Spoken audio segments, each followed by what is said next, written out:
Elena and Marcus had been best friends since college. Ride or die, they called it. They shared everything. Late-night secrets, dreams of starting a design firm together, even the password to each other's bank apps for emergencies. When Elena landed a freelance gig that paid enough to launch their dream studio, she poured her savings into it, trusting Marcus to handle the contracts and client meetings while she focused on the creative work. One morning, she woke to an email from the client. The project was canceled. Funds returned. Confusion turned to dread when she checked her accounts. Empty. Marcus had siphoned every cent, rerouted the client's final payment to his own offshore account, and vanished.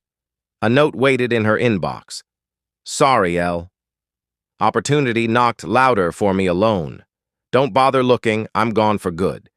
The betrayal gutted her. Friends turned distant, pitying her naivety. Creditors called.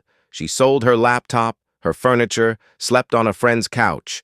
Nights blurred into rage-fueled research. Marcus wasn't as clever as he thought. He'd bragged about his new life on obscure travel forums under a barely disguised username, posting photos from a beach town in Thailand.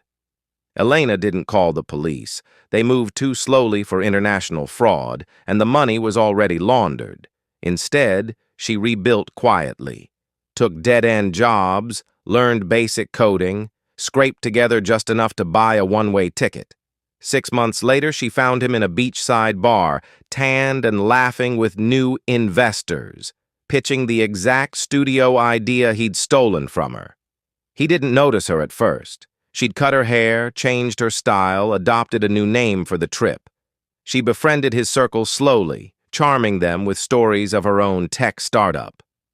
Marcus, ever the opportunist, invited her to partner on his next scam. Over cheap cocktails, he confessed how he'd pulled off the old one, laughing about how easy it was to ghost someone who trusted too much. That night, while he slept off the drinks in his rented villa, Elena accessed his laptop, same lazy password he'd used for years.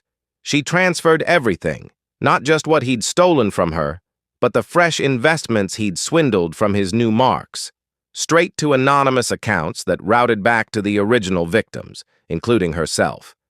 She left a single sticky note on his screen. "Opportunity knocked louder for me this time. Don't bother looking." By morning, Marcus woke to furious investors banging on his door, his accounts drained, his passport mysteriously lost at the bar the night before, courtesy of a helpful new friend.